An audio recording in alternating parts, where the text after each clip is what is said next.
Hello and welcome to the Davos View, our continuing coverage of the World Economic Forum on money control.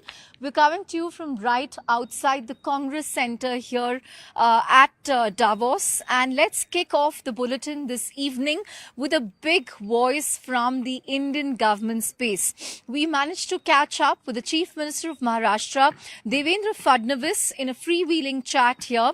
Now, he's here to really pitch the Maharashtra story to global investors. He spoke to us about countering infra challenges in Mumbai by building Navi Mumbai and a third Mumbai. He also spoke to us about the concerns around security. He said that Mumbai continues to be the safest metropolis, especially for women who could roam safely in Mumbai at midnight. Let's listen into what he had to say. We always tell that Maharashtra is powerhouse of Indian economy. Today, due to the efforts of our Honorable Prime Minister, we can see that India is taking a leadership position so far as investment climate is concerned, and India is pitched as global soft spot for investment and economy. So there is increased, bullishness amongst the investors to invest in India. And our pitch is that when you come to India, come to Maharashtra. Maharashtra is something where you should invest.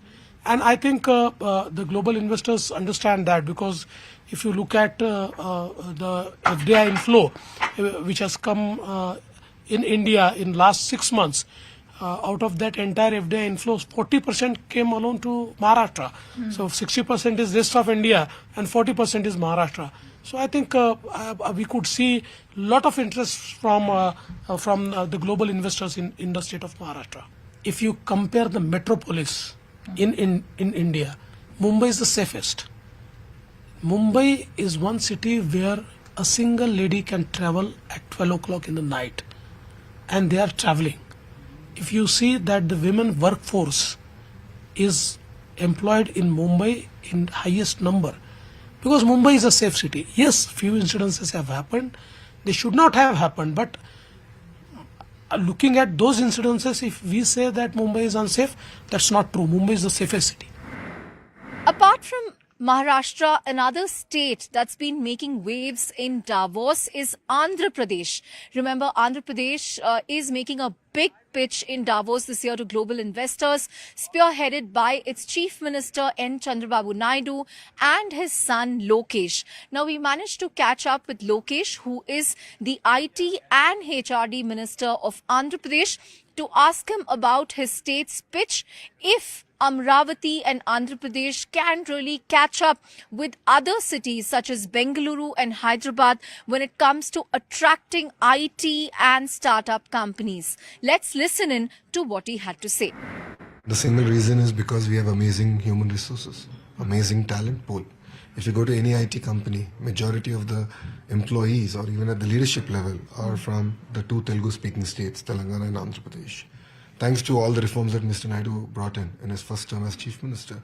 So we believe that we have the right ingredients, which is a talent pool, but we are now focused on coming up with a policy which will sort of enable Andhra Pradesh to leapfrog.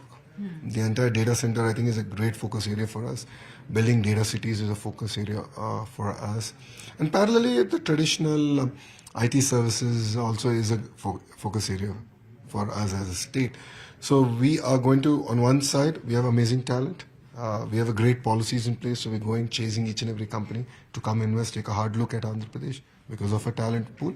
But I'm not being complacent. I, as HRD Minister, I'm looking at revamping KG to PG curriculum and transforming it and in tune with the market requirements of tomorrow. Moving on from heads of state to a big voice from the corporate space, we caught up with Dr. Anish Shah, the Group CEO and MD of Mahindra and Mahindra. Dr. Shah said that the perception about India was very strong and that India only continues to grow from strength to strength globally in this forum. He also spoke about how M&M has 250 to 300 professionals working in AI to look at how AI can be deployed across the group. And he said AI would be a big growth driver going forward. Let's listen in.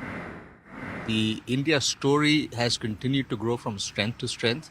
I've been in meetings with various global CEOs, and what I heard last year was, again, a lot of positivity, but people still looking at India and saying, how should we play there? The narrative this year is we have to play there, and we're just going to go there and figure out what we need to do. And therefore, India has clearly come on the map, and something that's very important for all global CEOs. We are doing a lot in AI. We have a team of about 250 to 300 people focused just on AI. Manufacturing is a huge area. There are a number of projects that are driving productivity on the shop floor, higher quality of products, better service, better wait times for customers. So AI is going to be a major driver of growth from our standpoint. And our teams are very well positioned to be a leader in that space. These are data science professionals, the two. These are data science professionals. Moving on from a big India voice to a big global voice, we managed to catch up with Dr. Peter Curte, the member of the managing board of Siemens. He's also their CTO as well as chief strategy officer. We asked him about Siemens' plans for India. He's very bullish on India and its talent. Here's why. Definitely more of the support that I mentioned with regards to bringing those digitalization efforts, making them much, much faster. We are continue to invest into India for a lot of things, such as, of course, the Indian Railway, where we support, of course, the modernization of the railways with our 9,000 horsepower locomotives, the big tender that we won 2 years ago. And so there's significant investment in manufacturing, but also in particular on software.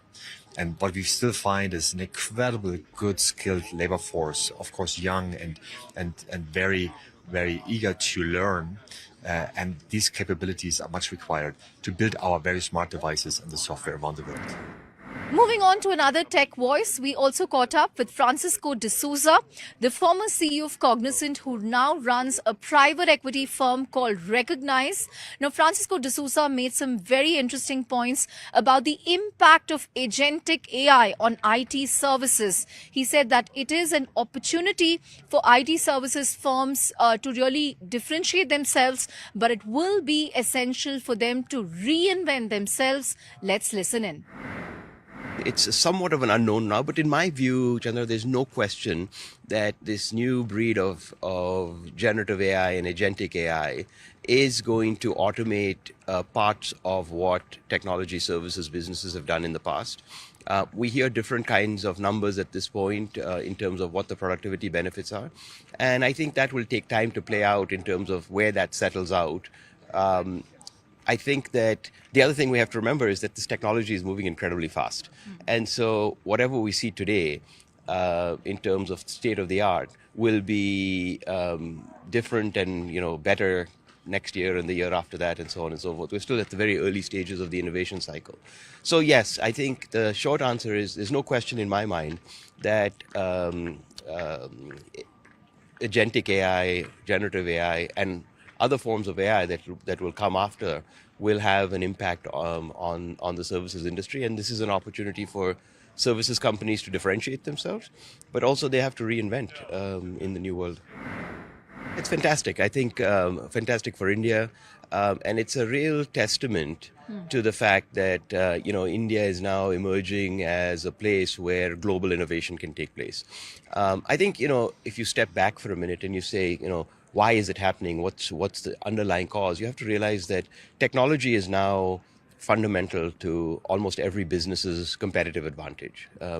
Whether you're a bank, whether you're a healthcare company, whether you're a retailer, technology is core to your competitive advantage. And so the old model in the industry, in the services industry of sort of being an outsourcer, has been, somewhat obsolete for quite some time. And, you now have to be a co-sourcer. You have to work side by side with a client to carefully define sort of what scope the client is going to engage in and what parts of a project or an engagement or the client's technology innovation they're willing to give to a partner.